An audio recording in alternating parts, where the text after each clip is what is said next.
Hi and welcome to Matrix Moments. This is Saloni, and joining us today is Sandeep Jethani, the co founder of Dezerv, a company that's focused on creating an effortless investment experience that goes beyond mutual funds and trading apps. In conversation with Sandeep are Sarthak Malhotra, Senior Associate at Matrix Partners India, and Vikram Vaidyanathan, Managing Director at Matrix Partners India. In this episode, we cover Dezerv's differentiated integrated portfolio approach, the founding team's deep expertise within the investment space, and how that's leveraged to create personalized solutions for members, as well as learnings from their journey of building an expert driven investing platform. Tune in to know more. Hello and welcome to another episode of Matrix Moments. Today we have Sandeep Jethani, founder and CEO of Dezerv, and we have Vikram Vaidyanathan from Matrix team.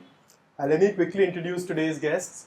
Sandeep is, as I said, is the founder and CEO at Dezerv. Before this, Sandeep was a senior managing partner at IIFL Wealth. Sandeep completed his engineering from VGTI Mumbai and then went to IIM Bangalore. From there, he joined Kotak Wealth Management and then went to be one of the founding members at IIFL Wealth. He spent 13 or even more years at IIFL Wealth, and in his most recent stint, he built IIFL One and quickly scaled up to, I think, more than $3.5 billion in AUM within 15 months. Vikram is a managing director at Matrix Partners. He leads our Bangalore office and our fintech and enterprise SaaS practices. Welcome to both our guests today. Thanks, Sarthak. Thanks for having us. Great. So, and that's Sarthak. Sarthak leads everything that we do in fintech, and he's really the lead on Dezerv. And he's the guy who gets the champagne to the office.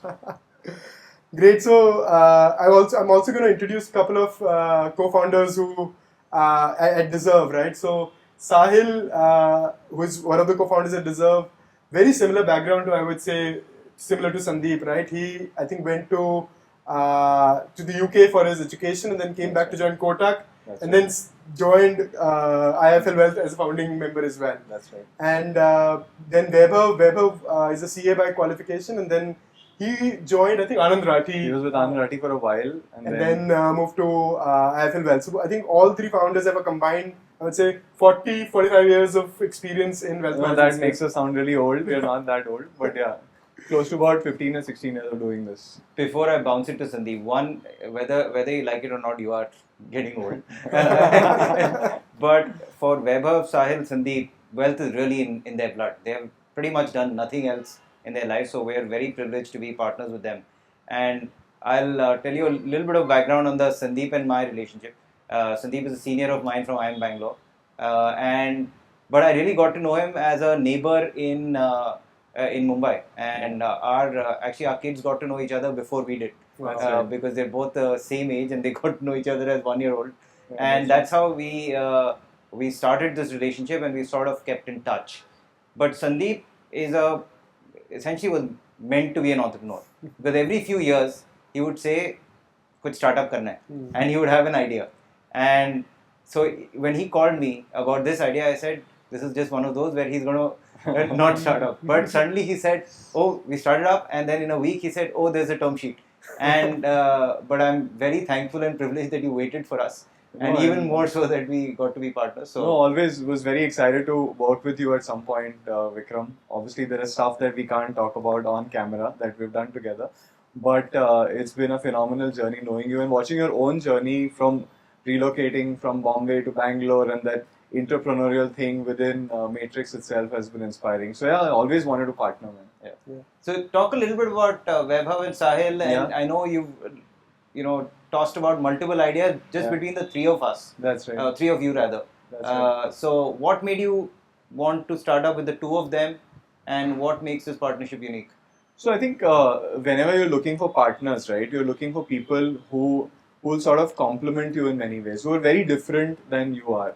And for me, I think, and for I guess even for them, I think the three of us brought together different parts of personality, dealing with people, thinking about stuff. So Vaibhav is truly the investing brain within Dezerv, right? And his attention to detail on investing, his knowledge about how to think about portfolios, how to think about investing is phenomenal. So that was really inspiring, something I used to admire for a very long time. Sahil, on the other hand, has great perspective on people.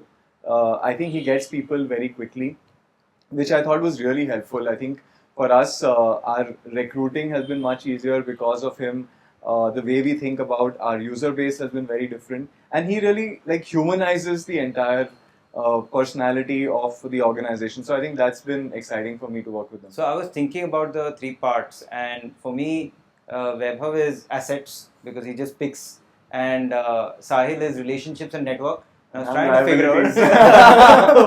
I'm on the other side of the balance sheet. But you bring a unique perspective, I think, actually on the customer, because you just always think, what will my client think about? Yeah. How will they react? And always you come at it from that perspective. Yeah, I more so than think there anything. is that, Vikram. But I think when you're making an investment recommendation, right, you're making it for a human being, for a real person, and I think that is something that has been central even as wealth managers and now that you're thinking about how you would advise a friend or how you would advise a family member. So it's not about this user service relationship, right? It's more than that. So that's something that's exciting in this business.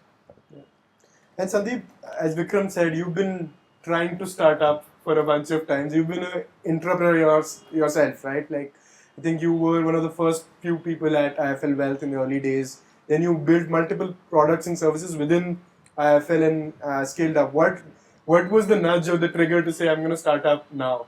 So first of all, I have to give credit where it's due. So with IFL Wealth, you had this amazing opportunity in the early days of the first 13, 14 years to be able to experiment with new things, to be able to set up new businesses, and that kept it going for a very long time. 2020 was a defining moment for us, and that was the time when friends who were successful professionals in consulting, venture capital, etc., reached out and said that markets are falling. How should I manage my portfolio?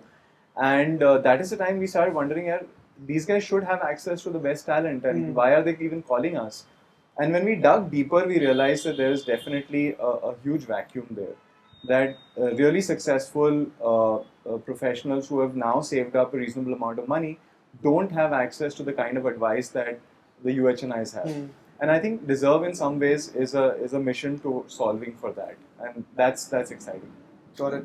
So you talk about a little bit about like access to the best professionals and how UHNIs manage their money. You manage their money for a long time. Tell us a little bit about how UHNIs and HNIs manage their money, and what are the retail investors missing? What do they don't get?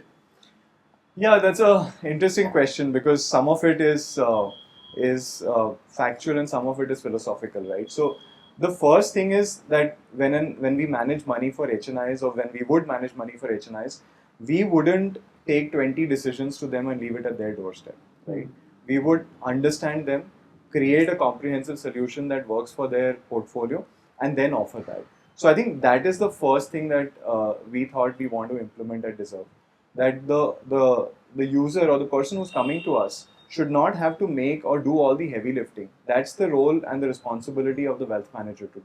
So that is one big difference. The second is that in terms of newer asset classes, in terms of alternative investments, HNIs have far better access to the ecosystem. And the second thing is that even the kind of diligence that is done on the assets which is recommended to them is very unique and different. It's very deep. It actually looks at all facets, return being one, but risk being a very important part of it. So we thought that is something that is not happening on the emerging HNI side, as we call them, and probably an opportunity there. On the philosophical point, I think one thing that most HNIs, or we work with HNIs on, is building a thought process around money. What are they saving money for? What are the objectives around it? And I think that is something that a wealth manager truly needs to do. So I think those were the couple of gaps that we saw in terms of how service on wealth management was for HNIs and for the EHNI segment. And just for our viewers, right, like I think in the beginning of the year, we put out this thing called the Matrix FinTech Idea Board for this year. And the couple of problems that we identified was, and honestly, these was like personal problems for people like me and like a bunch of people at Matrix as well, right? Like if we have money, there's markets, you can do like mutual fund SIPs, but when do you want to put money? Where do you want to put money beyond equities? How much to put where? Like all of us struggled with that, and we have really identified these two problems. in that note, and I think Deserve like just hits the nail on the head with these offerings. So we had two questions, by the way. I don't know if you ever read it, but No. but there were two I questions. wish I had. Now The the pitch better. There were two questions. The first question was for early investors, which is when to invest, what to invest in, and at what price, I think. And the second was what do rich investors or you Smart and I money. invest smart money. What does smart money do that dumb money doesn't? Okay. And when we spoke to you, I think you answered that second question. That it is about less decisions and it's decisions at a portfolio level, not at a product level. That's and right. that immediately sort of clicked for us. Yeah, I didn't have access to that document, so It's a public one. But Vikram, we've been like at Matrix been investing in fintech companies for I think more than a decade now, right? This is our truly first wealth tech investment, right? What like made us or like what made you do this versus like you've seen so many of these wealth tech companies over years? What's stood out? One, I would confess that it's not for want of trying. We have been looking at wealth tech for a while, and there were one or two that we came close to doing. And I would argue that this investment is probably a little bit behind time in terms of for us, not in terms of timing the investment. For us, we should have made probably more wealth tech investments already. But I'll talk a little bit about the market and then about this investment. The first about the market, I think finally wealth and wealth tech is a pull product, not a push product, where you don't have to call people and say you should invest money.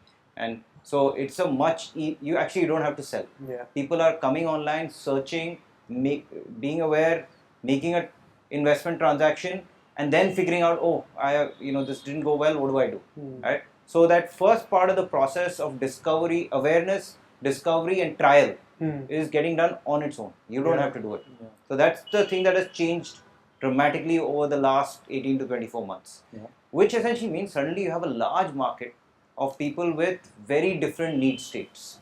And one of the things that's happening is people have made investments, some have gone well, some have not gone well. Then over a period of time, they've discovered their own risk. Am I a low risk person? Am I a high risk person? How do I want to manage this portfolio? What objectives am I looking for? There are all these questions suddenly that are coming into an investor's life. I think what hit home for us was actually the other thing. One is this explosion of new investors. The second is this explosion of things that they can invest in. Yeah. They can invest in early private companies. They can invest in debt. They can invest in alternative assets. They can invest in fractional properties. They can invest in crypto. Suddenly, the gamut of things products that they can invest in has exploded. And then they've discovered, what is my risk with respect to products? The thing that hit home for us with Dezerv was, hey, we need to match this investor and their life choices and what they want to their risk and therefore then to their portfolio. Yeah. And then we're going to figure out these matching portfolios which will work for them.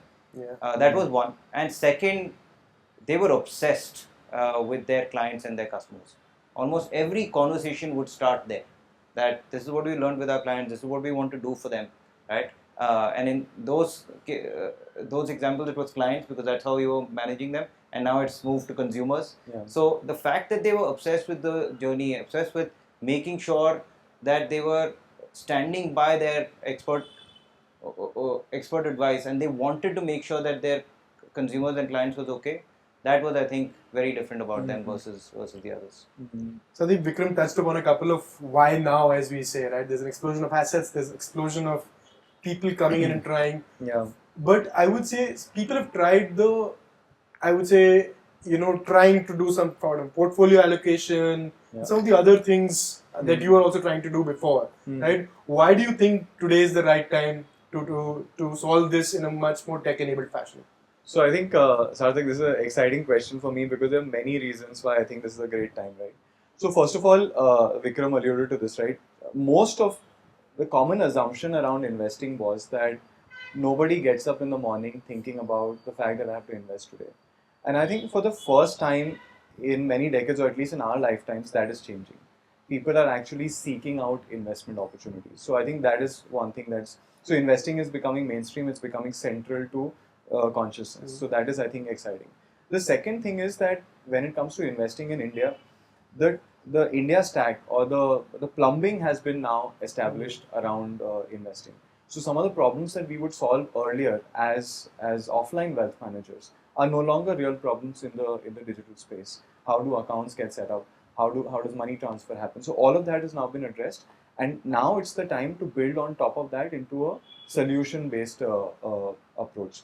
The third thing, which I think is really important, is humanizing wealth management, right? And I think coming from a platform where we have interacted with users or clients, as we call them, and helped solve for that, one of the biggest missing pieces on wealth was this absence of a human interface or a human touch in many ways. So I think that is an exciting opportunity today to deliver that.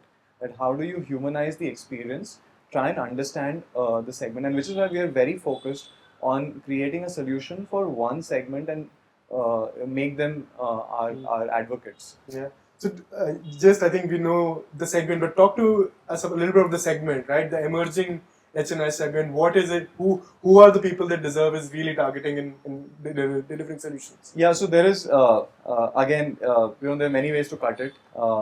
There is a behavioral aspect at the top of it all, and that is around the fact that how do you perceive or how do you think about investing?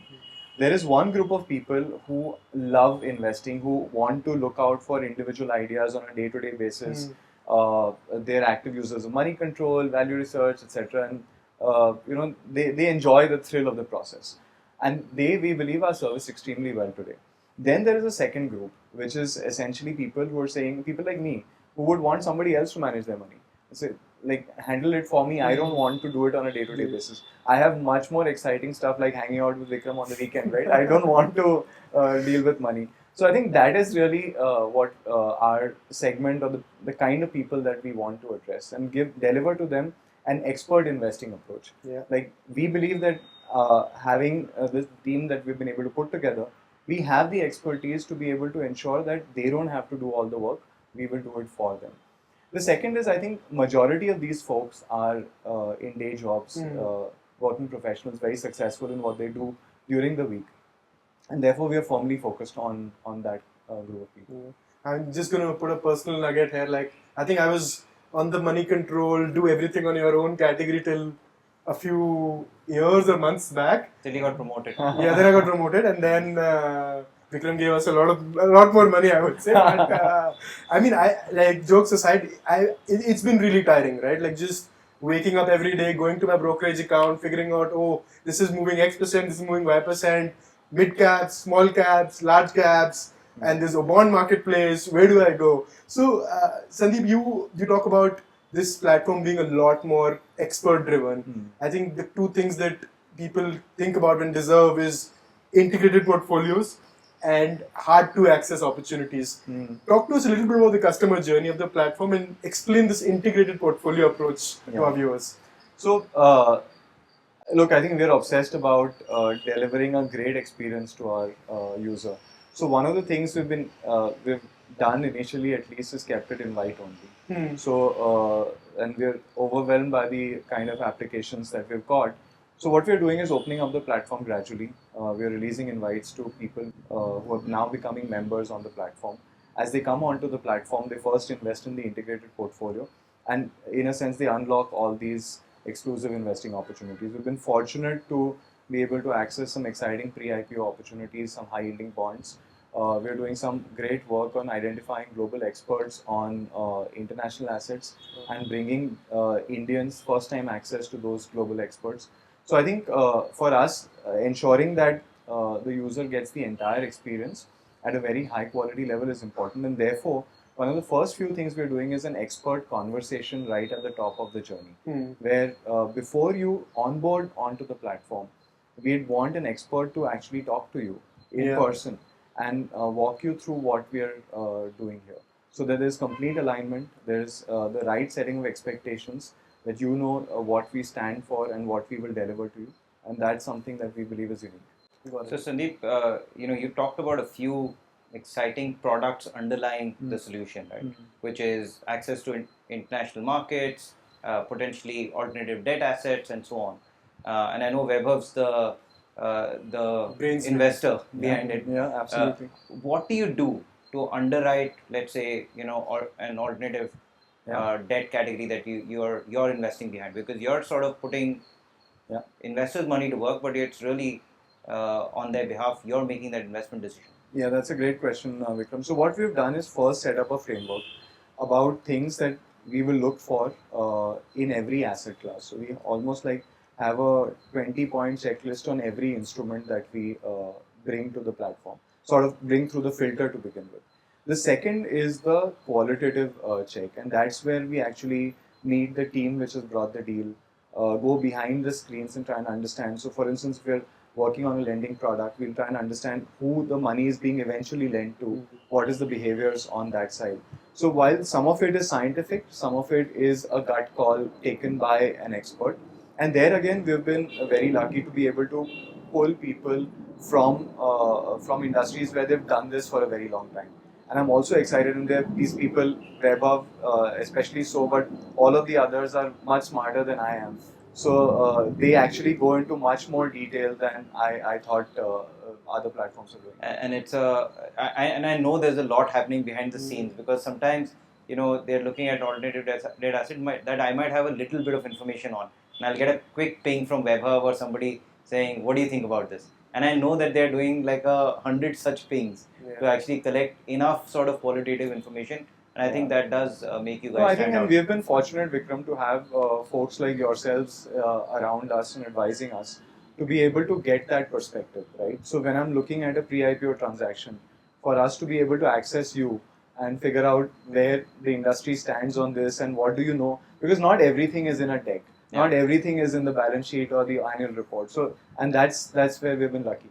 And I think you've done a great job of building a network of these people, and maybe talk a little bit about that. Yeah, so I think for us, and this not only around investing, but in general around the other parts of the business, we were very conscious that we've been money managers. We've dealt with people's money, and that's one thing we understand is people and how to manage money. But there are many parts of the business that we realized we did not know, or did not know enough about, did not have the right experience around. Tech was one, product design, all of those were areas where we thought that we needed to complement our lack of ability or lack of skill set around that. And there we've been extremely lucky to be able to, and through you, a lot of them being able to access some of these people who eventually came on board as angel investors. So that's been very helpful, and I think they've really opened up the technology ecosystem for us, which is exciting. The other thing which we are doing is leveraging our connections in the investing ecosystem. So we speak to a lot of fund managers. We do a market mood check on what people are feeling about the markets, what are the flashpoints, what are the areas that they are getting concerned about. And I really believe that it takes a village, right? So you have to, the more people you talk to, the more. So we need to do what the user would have otherwise done before making an investment. But I will highlight for all of our listeners the humility with which you approach this. That you didn't come in saying, hey, we know how to do wealth, right? You came in saying, oh, we don't know anything about the startup tech ecosystem. And you just surrounded yourself with experts, and you're giving us some credit. But we pushed a lot of these experts to a lot of people. But you just went and just created fantastic relationships with all of them. But I will also say the second thing, which is you used and abused those relationships, where I think you built enough of a relationship with each of them that I know they pick up your call in the middle of the night. So kudos to you for having done that. Yeah, I've tried to say, Sandeep, I'm going to connect you with this person. He's like, yeah, I'm speaking to him tomorrow. So it's just happens two or three times now. No, but I think one thing which is this is a very different world for us from the usual financial services ecosystem, which is where you assume sort of the pie is limited and everyone's fighting for their share of the pie, right? But in this ecosystem, and I've dealt with a lot of founders in the investech ecosystem also, and they've also been really helpful. So it's not been about guarding your own territory or thinking of knowledge as being some sort of a preserve of the few. So I think that is exciting for us, and thanks for all the help. Sandeep, one other thing we wanted to touch upon, you said you're not coming from the tech ecosystem, right? But I've been really surprised that you've been able to build such a strong team so quickly. I mean, it's less than 6 months since you moved from IIFL Wealth. There's folks, strong people in tech, there's people in design, there's people in engineering and everywhere across all functions. And you built this while being in Bombay, right? Which is not as some of the people Not as think. sexy. Not as sexy, or not the hub of the startup ecosystem, right? It's not easy to hire great talent. So, couple of questions there. One, how are you able to do this? And second, what do you look for in prospective candidates when you're hiring them at Deserve? So look, I don't think I have a great answer to that question. We were given a reality of the second wave when we started recruiting, right? So I finished my last day at IFL Well the 31st of March 21, and just right after that we started talking to folks. And bang in April, we were like, we're hearing like really sad stories from across the country around that. So we were holed up in a room. But I think one thing that made a difference was the sort of the network of supporters that we had around us. So that really helped. And I think the introductions that you folks made, some of our other investors and angels made, I think they were exceptional. That really helped. And I give credit to you folks for selling Deserve to them. And I think that was great. The other thing was that I think, we have to make a recognition of the fact that there is a talent war going on, and that talent has won that war, right? So I think so. We made that came to us very early, and therefore it became about the human aspect of the person that you're trying to bring on board. So trying to understand what their motivations are, and one thing which was very exciting for me is pretty much everyone related with the problem that we were trying to solve, and there we had an unfair advantage. Everyone had some money saved away. Everyone wanted to know how they can do better. Everyone had felt the pain. So I think that made our job a little easier. Uh, and the other thing is like using the network. Yeah, I think that's something that I'd like encourage everyone to do is to reach out to as many people and talk about what you're trying to solve. No, it was a very easy sell, honestly. You gave us credit for selling, but as you said, it's just very easy. I tell them, like, I tell candidates, like, okay, how do you manage your money? And they're all over the place. And they're like, this is what we're going to solve for. So I'll tell you one thing that makes you guys stand out for me, which is usually the advice that I give is somebody's life needs to depend on recruiting. Everyone says it's the number one thing that they are trying to solve for, the number one problem they are trying to solve for, and then it is the 10th item on somebody's list. And I say, let's actually make someone's life depend on it. But for the first 4-5 months, I would say every co-founder made it their life's mission to say, we are going to get people. And especially him, if you tell him there's an intro, he was all over it like the next day, especially with the engineering tech hires and so on. That was one where it was just multiple people saying, I'm going to get 5 people to Deserve. And second, you made use of like this expert panel to really figure out, which is what you're calling network, to really figure out whether the candidate is good, and then the references to make sure that you're making the right decision. Both I think stand out for me. No, I think, and that's the kind of support that you get.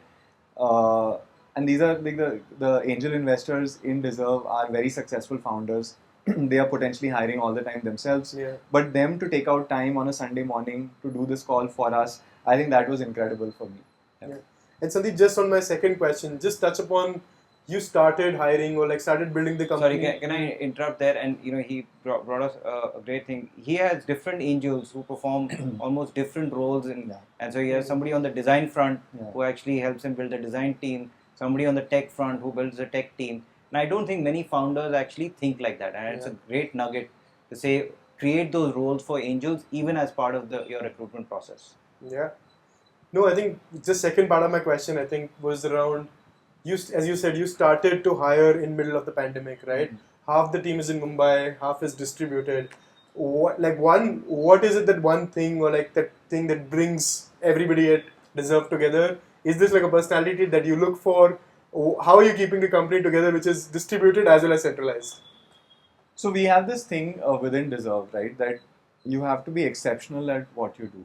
So hiring the highest quality talent means that people are exceptionally passionate about the work that they're doing. And if they're excited about the problem that they're solving, I think your job is done. The other thing which I think, and this is something from No Rules Rules that Reed Hastings wrote about, is to develop a culture of feedback and of candor within the thing. And I think I'd admit that we have some distance to walk on that side. So I like we're really focused on this. That one, get exceptional talent who are passionate about the problem, and second, like create this culture of feedback and candor in the company, and then hopefully the right talent will stick around. Vikram, just one question for you from from an investor perspective, right? Like now that we've made a debut in the investec space with Dezerv, what are the other themes that you are personally excited about investing in the next 6 months, 12 months? Whatever you tell me. I've told you a bunch, so you really have to choose it for me. I truly think that this next decade is going to be the golden age of wealth tech, and some of it is self-serving because we want to make some of these investments and so on. But the way lending and lending fintechs have exploded and will continue to, and they go through these phases of, in the early days they were using digital underwriting as one hook. Then it went on to now transaction credit as the biggest hook, and it'll keep going.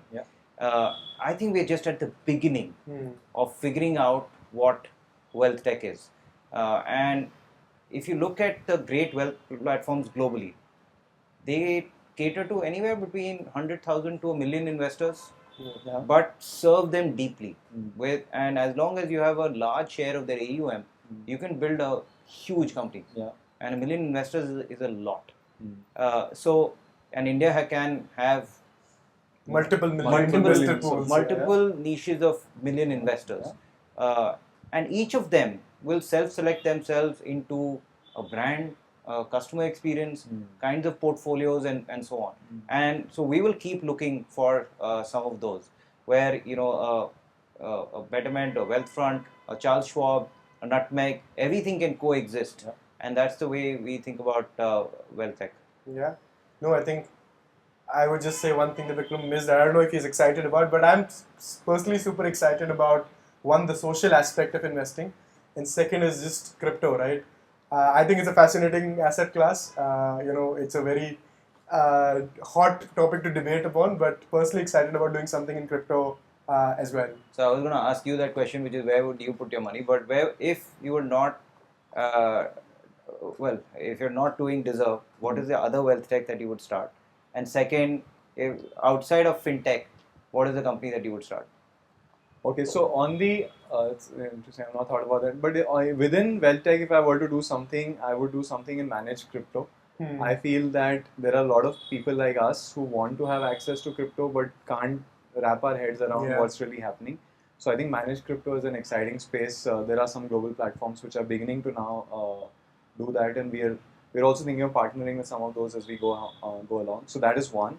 Outside of fintech, I would think that look, I think self-development is a very big theme, right? And I think skilling and developing yourself or improving yourself is going to be an important part of staying relevant in a time when you have to work till the age of 80 or 90. And I think that's something that is exciting. So something in that space would have been super exciting to look at. Great.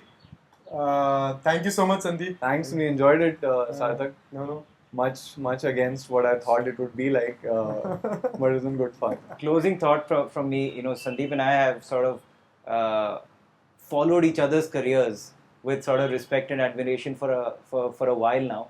So it's really special to convert that into a partnership, and I'm really looking forward to his journey as an entrepreneur. Likewise, I couldn't agree more, Vikram. Thanks so much. Thank you, everyone. Thanks for tuning in. For more Matrix Moments episodes, you can head to www.matrixpartners.in/blog.